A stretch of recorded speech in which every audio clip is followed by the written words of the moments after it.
Hello and welcome to my YouTube channel marks वाला sir. अब आज की वीडियो में हम देखेंगे क्लास 10 साइंस मतलब विज्ञान का वीवीआई ऑब्जेक्टिव क्वेश्चन जो आपके परीक्षा के लिए बहुत ज़्यादा इंपॉर्टेंट है। तो आइए शुरू करते हैं पहले प्रश्न से। पहला प्रश्न क्या बोलता है? प्रकाश की किरण गमन करती है। आपको बताना है प्रकाश की किरण गमन करती है। ए ऑप्शन है टेढ़ी रेखा में, बी ऑप्शन है सीधी रेखा में, सी ऑप्शन है किसी भी दिशा में, डी ऑप्शन है चारों दिशा में। तो आपको बताना है प्रकाश की किरण गमन करती है तो प्रकाश की किरण सीधी रेखा में गमन करती है तो हमारा बी ऑप्शन बिल्कुल सही हो जाएगा। आपको याद रख लेना है। आइए देखते हैं अगले प्रश्न को। अगला प्रश्न क्या बोलता है?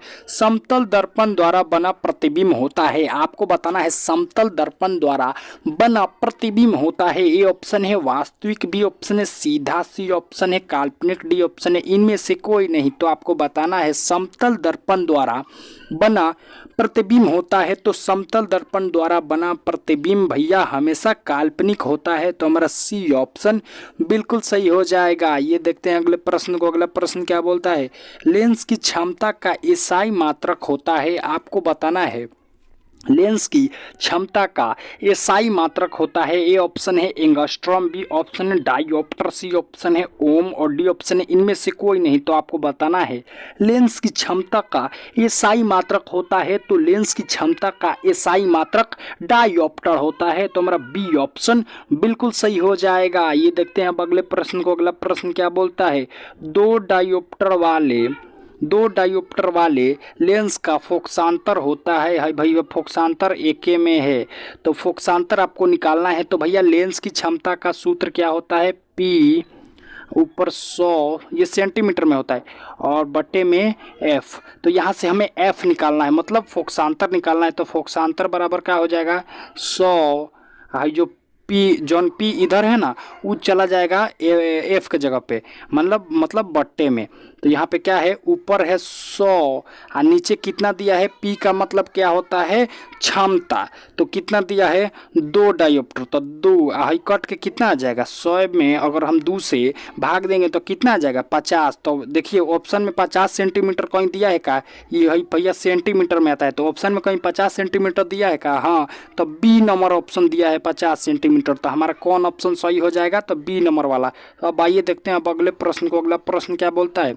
प्रकाश की किरण, यहाँ पे थोड़ा टाइपिंग मिस्टेक है। किरण प्रकाश की किरणों के समूह को कहते हैं। आपको बताना है प्रकाश की किरणें के समूह को हम क्या कहते हैं? ए ऑप्शन है प्रकीर्णन, बी ऑप्शन है परावर्तन, सी ऑप्शन है प्रकाश कुंज, डी ऑप्शन में से कोई नहीं। तो आपको बताना है प्रकाश की किरणों के समूह को हम कहते हैं तो प्रकाश की किरणों के समूह को हम किरण कुंज कहते हैं तो हमारा सी ऑप्शन बिल्कुल सही हो जाएगा। ये देखते हैं अब अगले प्रश्न को। अगला प्रश्न क्या बोलता है? उत्तल लेंस की क्षमता होती है। आपको बताना है उत्तल लेंस की क्षमता कैसी होती है? ए ऑप्शन है ऋणात्मक, बी ऑप्शन है धनात्मक, सी ऑप्शन है ए और बी दोनों और डी ऑप्शन इनमें से कोई नहीं। तो आपको बताना है उत्तल लेंस की क्षमता होती है तो उत्तल लेंस की क्षमता धनात्मक होती है तो हमारा बी ऑप्शन बिल्कुल सही हो जाएगा। ये देखते हैं अब किस दर्पण में वस्तु से बड़ा प्रतिबिंब बनता है। आपको बताना है किस दर्पण में वस्तु से बड़ा प्रतिबिंब बनता है। ए ऑप्शन है उत्तल, बी ऑप्शन है अवतल, सी ऑप्शन है ए और बी दोनों, डी ऑप्शन है इनमें से कोई नहीं। तो आपको बताना है किस दर्पण में वस्तु से बड़ा प्रतिबिंब बनता है। तो जो हमारा अवतल दर्पण होता है ना इसमें वस्तु से बड़ा प्रतिबिंब बनता है तो हमारा बी ऑप्शन बिल्कुल सही हो जाएगा। ये देखते हैं अगले प्रश्न को। अगला प्रश्न क्या बोलता है? सरल सूक्ष्मदर्शी में किसका उपयोग होता है? आपको बताना है सरल सूक्ष्मदर्शी में किसका उपयोग होता है। ए ऑप्शन है उत्तल लेंस का, बी ऑप्शन है अवतल लेंस का, सी ऑप्शन है बेलनाकार लेंस का, डी ऑप्शन है इनमें से कोई नहीं। तो आपको बताना है सरल सूक्ष्मदर्शी में किसका उपयोग होता है। तो सरल सूक्ष्मदर्शी में भैया अवतल लेंस का उपयोग होता है तो हमारा बी ऑप्शन बिल्कुल सही हो नहीं। ये देखते हैं अगले प्रश्न को। अगला प्रश्न क्या बोलता है? सरल सूक्ष्मदर्शी में किसका उपयोग होता है। ए ऑप्शन है उत्तल लेंस का, बी ऑप्शन है अवतल लेंस का, सी ऑप्शन है बेलनाकार लेंस का, डी ऑप्शन इनमें से कोई नहीं। तो आपको बताना है सरल सूक्ष्मदर्शी में किसका उपयोग होता है। तो सरल सूक्ष्मदर्शी में उत्तल लेंस का उपयोग होता है तो हमारा ए ऑप्शन बिल्कुल सही हो जाएगा। ये देखते हैं अगले प्रश्न को। अगला प्रश्न क्या बोलता है? काल्पनिक प्रतिबिंब होता है। आपको बताना है काल्पनिक प्रतिबिंब कैसा होता है? ए ऑप्शन है उल्टा, बी ऑप्शन है सीधा, सी ऑप्शन है उल्टा और सीधा, डी ऑप्शन है इनमें से कोई नहीं। तो आपको बताना है काल्पनिक प्रतिबिंब होता है मतलब कैसा होता है? तो काल्पनिक प्रतिबिंब हमेशा सीधा होता है। तो हमारा बी ऑप्शन बिल्कुल सही हो जाएगा। ये देखते हैं अगले प्रश्न को। अगला प्रश्न क्या बोलता है? सर्च लाइट का परावर्तक सतह होता है। आपको बताना है सर्च लाइट का परावर्तक सतह होता है। ए ऑप्शन है समतल, बी ऑप्शन है अवतल, सी ऑप्शन है उत्तल, डी ऑप्शन इनमें से कोई नहीं। तो आपको बताना है सर्च लाइट का परावर्तक सतह कैसा होता है? तो सर्च लाइट का परावर्तक सतह अवतल होता है। तो हमारा बी ऑप्शन बिल्कुल सही हो जाएगा। ये देखते हैं अगले प्रश्न को। अगला प्रश्न क्या बोलता है? दाढ़ी बनाने में किस दर्पण का उपयोग होता है? आपको बताना है दाढ़ी बनाने में किस दर्पण का उपयोग होता है? ए ऑप्शन है समतल, बी ऑप्शन है अवतल, सी ऑप्शन है उत्तल, डी ऑप्शन इनमें से कोई नहीं। तो आपको बताना है दाढ़ी बनाने में किस दर्पण का उपयोग होता है? तो दाढ़ी बनाने में भैया अवतल दर्पण का उपयोग होता है। तो हमारा बी ऑप्शन बिल्कुल सही हो जाएगा। ये देखते हैं अगले प्रश्न को। अगला प्रश्न क्या बोलता है? प्रकाश के अपवर्तन के कितने नियम हैं? आपको मोस्ट इंपॉर्टेंट क्वेश्चन है भाई, ये आपको याद रख लेना है।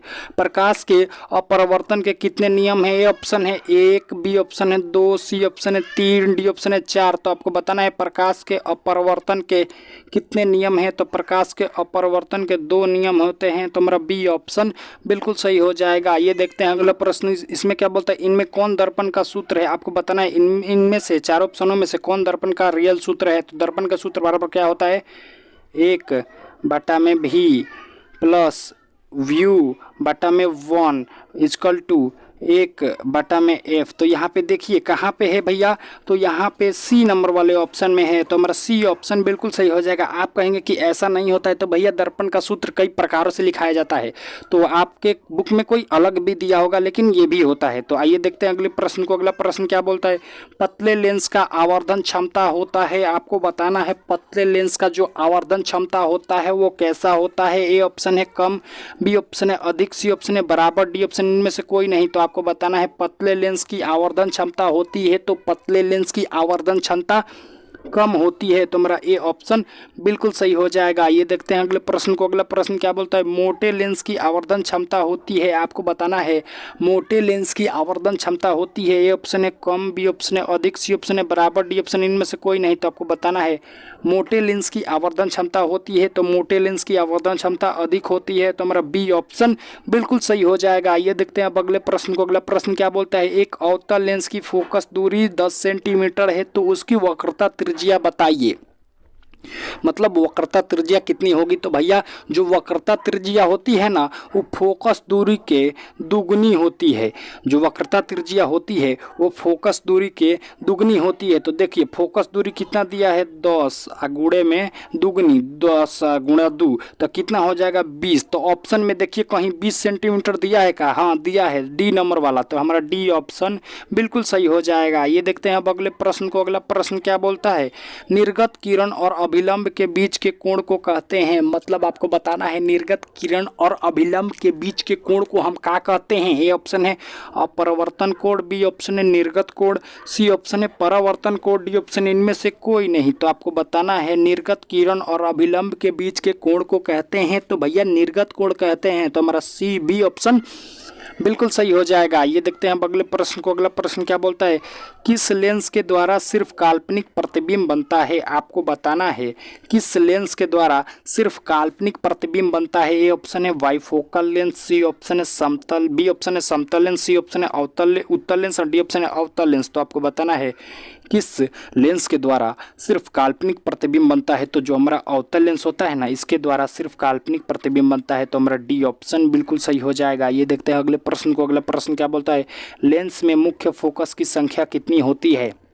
आपको बताना है लेंस में मुख्य फोकस की संख्या कितनी होती है। ए ऑप्शन है 4, बी ऑप्शन है 1, सी ऑप्शन है 2, डी ऑप्शन है 5। तो आपको बताना है लेंस में मुख्य फोकस की संख्या कितनी होती है। तो लेंस में मुख्य फोकस की संख्या 2 होती है। तो हमारा सी ऑप्शन बिल्कुल सही हो जाएगा। ये देखते हैं अगले प्रश्न को। अगला प्रश्न क्या बोलता है?